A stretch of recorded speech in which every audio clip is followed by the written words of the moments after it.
হয় চাওক, ইতিমধ্যে গেলাবিলৰ বাঢ়নী পানীয়ে তাণ্ডৱ চলাইছে নদীখনৰ দাঁতিকাষ হৈ যিসমূহ অঞ্চল, সেই অঞ্চলসমূহত।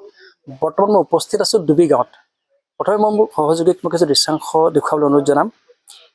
এক বৃহৎ খেতি পথাৰ, প্ৰায় 7 বিঘা মাটিৰ খেতি পথাৰ, বিভিন্ন ধৰণৰ পাচলি খেতি কৰা হৈছিলে।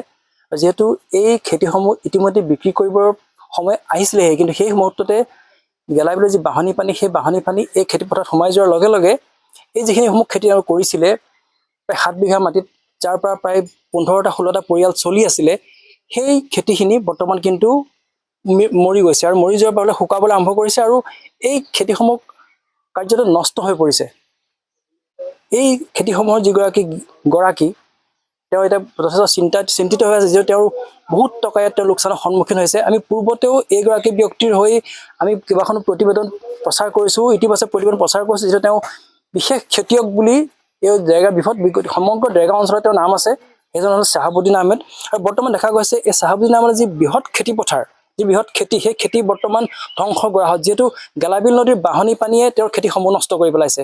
ব্যক্তিজন আজি তেওঁৰ পৰা জানিবলৈ চেষ্টা কৰিম। যিটো দেখা গৈছে যে গেলাবিলৰ যি বাঢ়নী পানীয়ে যি সপোন দেখিছিলে আপুনি, সেই সপোন ধ্বংস কৰি পেলালে, কি ক'ব?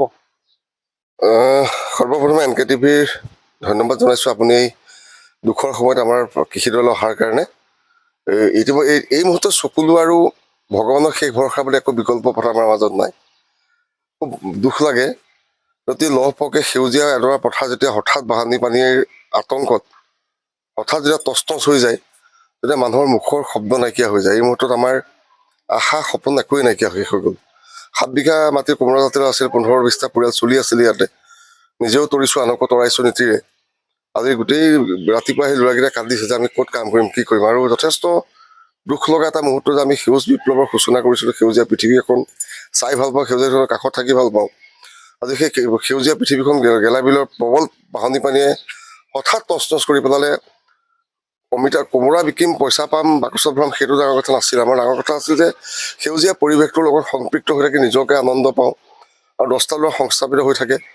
সন্ধিয়া গধূলি কামৰ পৰা আহি পেলাই সেউজীয়া পথাৰটোৰ মাজত অকণ দেৰি বহোঁ আৰু তাৰ ফল বিকি নিজেও তৰোঁ, আনকো তৰাওঁ। আৰু দুজন ভালকৈ খেতিডৰা কৰিছিলোঁ, কিন্তু আজি হঠাৎ শেষ হৈ গ'ল। মোৰ দুখ লাগিছে এই মুহূৰ্তটোত যে এই মুহূৰ্তত আমি কাক ক'ম, ক'লৈ যাম, কি কৰিম, একো আমাৰ হাতত অস্ত্ৰ নাইকিয়া হৈ গৈছে। মানে কলা মানুহৰ হাঁহি অনুভৱ কৰে, কিন্তু কান্দোনৰ অনুভৱ কোনো অনুভৱ কৰিব নোৱাৰে। এইটো আটাইতকৈ দুখ লগা কথা। আমি জানো যে আপোনাৰ বৃহৎ ফিচাৰীও আছিলে।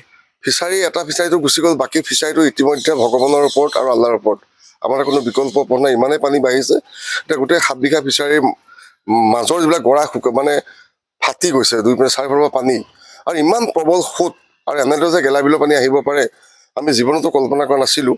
আজি মোৰ লগতে মোৰ কাষৰে প্ৰশান্ত, তাৰ মাছ ওলাই গুচি গ'ল। বহুত কৃষক মোৰ নিচিনা 1 বিঘা 2 বিঘা মাটি গোটেই কৃষকবিলাক তছনছ হৈ গ'ল। কাৰণ একো বিকল্প পথ নাই, চৰকাৰৰ পৰা কোনো সহানুভূতি নাই, সঁহাৰি নাই, কৃষি বিভাগৰ কোনো সহায় নাই, ফিচাৰী বিভাগৰ কোনো সঁহাৰি নাই। যদি এই বিপদৰ সময়ত মাতষাৰ মাতিবলৈ বিভাগসমূহ আহিব নোৱাৰে, এই বিভাগসমূহ দম্ভালি মাৰি ফুটনি মাৰি আমুক বিভাগ, তামুক বিভাগ, আমুক মন্ত্ৰী এইবিলাক অতিৰঞ্জিত শ্লোগান দি লাভ নাই। যদি বিপদৰ সময়ত মানুহৰ কাষত বিভাগ থাকিব নোৱাৰে, তেনেকুৱা বিভাগ থকাতকৈ তেনেকুৱা বিভাগ বন্ধ হৈ যোৱাতে আন্তৰিকতা কামনা কৰিম। যাতে মোৰ নিচিনা হাজাৰ যদি কৃষকে সংস্থাপিত কৰিব নোৱাৰে, সহানুভূতি দিব নোৱাৰে, সহায় কৰিব নোৱাৰে। এতিয়া আপোনাৰ সদায় পুৱা গধূলি দেখি থকা পথাৰ ডৰা এতিয়া প্ৰায় 15-20 ওপৰৰ কোমোৰা আছে, নে আপুনি ছিঙিব পাৰিব, নে আপুনি বিক্ৰী কৰিব পাৰিব। ক্ৰমান্বয়ে গেলিবোৰ মাটিৰ তলত পৰি গৈছে পানীত। তাতকৈ আৰু বেদনা, তাতকৈ দুখ লগা, তাতকৈ আৰু ভাগি যোৱা সপোন মানুহৰ কিবা থাকে জানো পৃথিৱীত? হয়, নিশ্চয়কৈ দেখা গৈছে যে এই বৃহৎ যি কৃষিভূমি ইতিমধ্যে পানীৰ তলত আছে, আৰু পানীৰ তলত থকাৰ বাবে যিসমূহ কৃষি উৎপাদিত দ্ৰব্য আছিলে, কৃষি উৎপাদিত পাচলি আছিলে, সেইখিনি ইতিমধ্যে ধ্বংস হ'বলৈ গৈ আছে। আৰু যিহেতু দেখা গৈছে যে পানী আহিলে এই পানী কিন্তু শুকাই যাব, কিন্তু সমান্তৰালভাৱে ধ্বংস হৈ পৰিব এইজন কৃষকৰ দ্বাৰা বহু যুৱকৰ যি সপোন দেখিছিলে, এক সেউজীয়া সপোন দেখিলে, সেই সপোন ধ্বংস হৈ যাব। ইতিমধ্যে তেওঁলোকে বিচাৰিছে যে চৰকাৰে কিছু পদক্ষেপ হাতত লওক আৰু এইসকল যিসকল ভুক্তভোগী কৃষক আছে তেওঁলোকৰ ওচৰলৈ সহায়ৰ হাত আগবঢ়াওক।